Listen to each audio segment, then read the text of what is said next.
Back to the news. ఇక 4వ దశ పార్లమెంట్ ఎన్నికల పోలింగ్ కొనసాగుతోంది. తెలంగాణలోని 17 లోక్సభ స్థానాలతో పాటు సికింద్రాబాద్ కంటోన్మెంట్ అసెంబ్లీ ఉప ఎన్నికకు పోలింగ్ జరుగుతోంది. ఎన్నికల రాష్ట్ర వ్యాప్తంగా 35,809 పోలింగ్ కేంద్రాలను ఏర్పాటు చేశారు. ఇక 3,32,00,000 మంది ఓటర్లు ఓటు హక్కును వినియోగించుకోనున్నారు. ఎన్నికల్లో ఎలాంటి అవాంఛనీయ సంఘటనలు జరగకుండా పోలీసులు భారీ భద్రత కల్పించారు. అటు పోలింగ్ కేంద్రాల్లో వెబ్ కాస్టింగ్ ఏర్పాట్లు చేశారు. సాయంత్రం 6 గంటల వరకు పోలింగ్ జరగనుంది. ఇక సమస్యాత్మక ప్రాంతాల్లో సాయంత్రం 4 గంటలకే పోలింగ్ ముగియనుంది.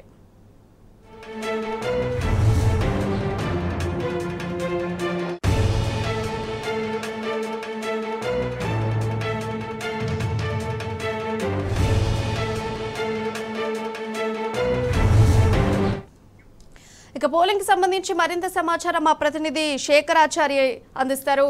ఎస్, చెప్పండి, పోలింగ్ ఎలా సాగుతుంది? నాగర్ కర్నూలు పార్లమెంట్ పరిధిలో పోలింగ్ ఇప్పటివరకైతే ప్రశాంతంగా జరుగుతూ ఉంది. నాగర్ కర్నూలు పార్లమెంట్ సంబంధించి 7 సెగ్మెంట్లు అంటే గద్వాల, అలంపూరు, వనపర్తి, కొల్లాపూర్, అచ్చంపేట, నాగర్ కర్నూలు, కల్వకుర్తి ఈ 7 సెగ్మెంట్లు కూడా పూర్తి స్థాయిలో ఇప్పటివరకే దాదాపు 50% పైగా పోలింగ్ నమోదైంది. అంటే ఉదయం నిన్న గత 2-3 రోజులుగా ఎండ తీవ్రత ఉండే ఆ ఎండ తీవ్రత నుంచి ఈరోజు కొంత ఉపశమనంగా వాతావరణంలో ఒక్కసారిగా మార్పు వచ్చి చల్లబడడంతో అంటే మధ్యాహ్నం వరకే చాలా వరకు కూడా పోలింగ్ పర్సెంటేజ్ పెరిగింది. మరి కొంత పోలింగ్ పర్సెంటేజ్ ఇప్పటివరకు పెరిగే అవకాశం ఉంది. ఇప్పుడు 3 గంటలకు వచ్చేసి 3 గంటల తర్వాత పోలింగ్ ఇప్పుడు ఇంకా రానుంది. కొత్త పోలింగ్ అయితే ఇప్పటివరకు రాలేదు.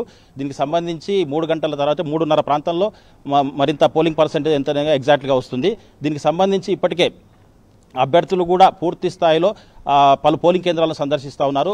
కలెక్టరు, ఎన్నికల అధికారి ఉదయ్ కుమార్ ఆధ్వర్యంలో ఈ ఎన్నికలు సజావుగా నడుస్తూ ఉన్నాయి. దీనికి సంబంధించి ప్రస్తుతం మనము నాగర్ కర్నూలు నియోజకవర్గంలోని తాడూరు మండలం మేడిపూర్ అనే గ్రామంలో పోలింగ్ సెంటర్ వద్ద ఉన్నాము. ఇక్కడ చాలామంది ఓటర్లు ఇప్పటివరకే దాదాపుగా 60% ఒక బూత్లో, తర్వాత 70% ఇంకొక బూత్లో కూడా నమోదైంది. దీనికి సంబంధించి కొత్త ఓటర్లు కూడా ఈ పోలింగ్లో పాల్గొంటూ ఉన్నారు. అంటే వివిధ చదువులపై హైదరాబాద్ వివిధ ప్రాంతాల్లో ఉన్నటువంటి వాళ్ళు కూడా ఈ ఓటు హక్కు వినియోగించడానికి ఆసక్తి చూపుతా ఉన్నారు. అయితే వరుసగా సెలవులు రావడంతో వాళ్ళ గ్రామాల్లో ఉండేటువంటి పోలింగ్ బూత్లకు వాళ్ళు ఇచ్చేశారు. ఇక్కడ వాళ్ళు ఓటింగ్ నమోదు చేసుకుంటా ఉన్నారు. మొత్తంగా చూసినట్టయితే ఇక్కడ మనం చూడొచ్చు, వీళ్ళంతా కూడా కొత్త ఓటర్లు చాలామంది ఉన్నారు ఇక్కడ. ఈ అంటే ప్రథమంగా మన అసెంబ్లీ ఎలక్షన్స్ కావచ్చు, ఇప్పుడు ప్రజెంట్గా ఈ పార్లమెంట్లో కూడా వాళ్ళు ఓటు హక్కును వినియోగించుకున్నారు. వాళ్ళ మాటల్లో విందాం. వాళ్ళకు ఇట్లా ఫస్ట్ టైం ఓటు హక్కు వినియోగించుకున్నారు కదా, ఎట్లా అనిపిస్తుంది బాబు? నువ్వు అంటే వివిధ చదువులపై హైదరాబాద్లో అక్కడ ఉంటున్నారు కదా, స్వగ్రామానికి వచ్చి ఫస్ట్ టైం అంటే అసెంబ్లీ ఎలక్షన్ తర్వాత మళ్ళీ ఓటు హక్కు వినియోగించుకుంటున్నావు. ఈ ఓటు హక్కు విలువ గురించి ఏం చెప్తారు? తర్వాత ఈ ఓటు హక్కు నువ్వు వినియోగించడం వల్ల నీకు ఎట్లా అనిపిస్తా ఉంది? చాలా సంతోషంగా ఉంది. మేము పార్లమెంట్ ఎలక్షన్స్లో ఫస్ట్ టైం అండి మేము ఊరికొచ్చి ఓటేసేది. మా సొంత ఊరిలో మేము ఇదే మొదటిసారి మేము ఊరికొచ్చి ఓటేయాల్సింది. మేము పార్లమెంట్లో ఎట్లా అంటే మేము ఆల్రెడీ ఒకసారి ఎమ్మెల్యే ఎలక్షన్స్ అప్పుడు ఫస్ట్ టైం వేసాం. ఇప్పుడు పార్లమెంట్ ఎలక్షన్స్ అనేది మన కోసం, మన ఫ్యూచర్ కోసం. ఎందుకంటే మనం ఇప్పుడు రైట్ టు ఓట్ అంటే మనం ఇప్పుడు ఎవరినైతే కరెక్ట్ పర్సన్ ఎన్నుకుంటామో ముందు మన ఫ్యూచర్ అనేది, మన భవిష్యత్తు చాలా మంచిగా ఉంటుంది. మాకు చాలా సంతోషంగా ఉంది ఓటేషన్. అంటే గత పార్లమెంట్ ఎలక్షన్స్లో సాఫ్ట్వేర్ కానివ్వండి, హార్డ్వేర్ ఇలాంటి వాళ్ళు చాలామంది ఓటు హక్కు వినియోగించుకోలేదనే అపవాదం ఉంది. అంటే నీతో పాటు ఉన్నటువంటి ఆ కొలీగ్స్ కానీ, తర్వాత మిగతా ఓటర్స్కి ఏం చెప్తారు మీరు ఒక యువతగా? ఓట్ అనేది ఎప్పుడు వాళ్ళు వదులుకోవద్దు.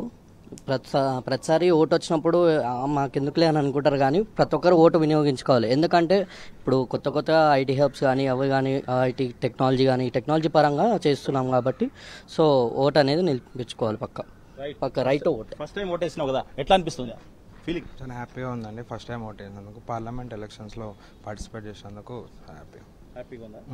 ఓకే, ఏం చెప్తావు? థ్రిల్లింగ్గా ఉంది. First time ఉపయోగించుకున్నా.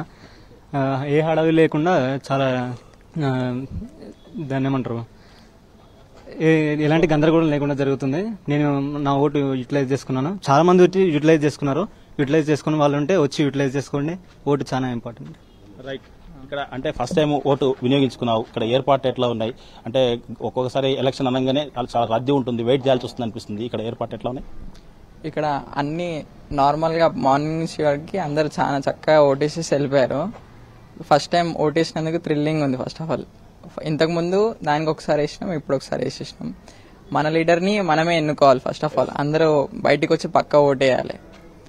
ఓటేయకుండా ఉండడం తప్పు. ఫస్ట్ ఆఫ్ ఆల్ మనమే పక్కకి ఫస్ట్ ఒక అడుగు ముందుకేసి ఓటేస్తే నెక్స్ట్ ఫ్యూచర్ జనరేషన్ ఏందో మనకు అర్థమవుతుంది. ఓకే, అంటే కొత్త ఓటర్లు కూడా వాళ్ళ సంతోషం వ్యక్తం చేస్తున్నటువంటి పరిస్థితి కనిపిస్తూ ఉంది. ఈ నాగర్ జిల్లా అంటే నాగర్ పార్లమెంట్ సంబంధించి ఇప్పటికే పోలింగ్ పర్సెంటేజ్ అంటే గతంతో పోల్చుకుంటే మంచిగానే మెరుగ్గా కనిపిస్తూ ఉంది. దీనికి సంబంధించి నాగర్ కర్నూలు పార్లమెంట్కి సంబంధించి అన్ని సమస్యాత్మక పోలింగ్ కేంద్రాలు కూడా సజావుగా నడుస్తుంది. అయితే ఒక 2 పోలింగ్ కేంద్రాల్లో మాత్రం ఉదయం పోలింగ్ ఆగింది. అయితే ఒక పోలింగ్ స్టేషన్ సంబంధించి అమరగిరి అనే పోలింగ్ స్టేషన్ సంబంధించి అక్కడ 3 రోజులుగా వాళ్ళకు విద్యుత్ సరఫరా లేకపోవడంతో ఆ చెంచు వాళ్ళంతా కూడా ఓటు వేయమని చెప్పేసి భీష్మించుకొని కూర్చోవడంతో హుటాహుటిన ఎలక్ట్రిసిటీ అధికారులను పంపించి అక్కడ కరెంటును పునరావృతం చేశారు. దాంతో వాళ్ళు అక్కడ ఓటింగ్ స్టార్ట్ అయింది. అయితే ఇంకొక ప్లేస్ మైలారం, బల్మూరు మండలం మైలారం. ఈ మైలారం సంబంధించి వాళ్ళు ఈ మైనింగ్ తవ్వకాలకు సంబంధించి వాళ్ళ గ్రామంలో అనుమతులు ఇచ్చారు కాబట్టి ఆ అనుమతులను తవ్వకాలను రద్దు చేస్తేనే మేము ఓటింగ్లో పాల్గొంటామని చెప్పేసి నెల 15 రోజులుగా వాళ్ళు పూర్తి స్థాయిలో మేము ఓటింగ్ను బహిష్కరిస్తామని చెప్పినటువంటి పరిస్థితి. వాళ్లకు గతంలో ధర్నాలు చేశారు. తర్వాత రీసెంట్గా ఉన్నతాధికారులను కలిశారు. అయినప్పటికీ కూడా వాళ్ళకి పరిష్కారం దొరకకపోవడంతో రాజకీయ పార్టీలకు అతీతంగా ఊరంతా మూకుమ్మడిగా కులమతాలకు అతీతంగా ఖచ్చితంగా మేము ఓటును బహిష్కరిస్తాం. మా మైనింగ్తో మాకు చాలా ఇబ్బందులు ఉన్నాయి. తర్వాత మాకు చాలా ఆటంకాలు ఏర్పడతాయి.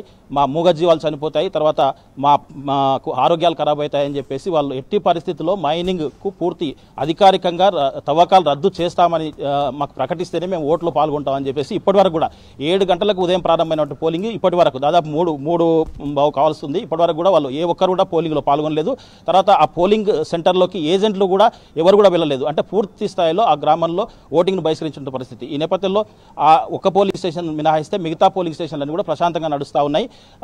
అంటే యువత లోపల కూడా కొత్తగా అంటే ఓటు హక్కు వినియోగించుకోవాలి కాబట్టి ఓటు అనే విలువ వాళ్ళు తెలుసుకున్నారు. ఇతరులకు కూడా అవేర్నెస్ కల్పిస్తూ ఉన్నారు. మొత్తంగా చూసినట్టయితే నాగర్ జిల్లా వ్యాప్తంగా కూడా నాగర్ పార్లమెంటు వ్యాప్తంగా కూడా పూర్తి స్థాయిలో ఓటు హక్కును వినియోగించుకుంటున్నారు. దానికి తోడుగా ఈరోజు పూర్తి స్థాయిలో వాతావరణం కూడా సహకరిస్తుండటంతో మరింత 6 గంటల వరకు కూడా పోలింగ్ సమయం ఉంది కాబట్టి 6 గంటల లోపల ఇక్కడ పోలింగ్ స్టేషన్ కాంపౌండ్ లోపలికి వచ్చిన వాళ్ళకు కూడా అనుమతిస్తామని చెప్పేసి ఇప్పటికే కలెక్టర్ ఉదయ్ కుమార్ చెప్పినటువంటి పరిస్థితి.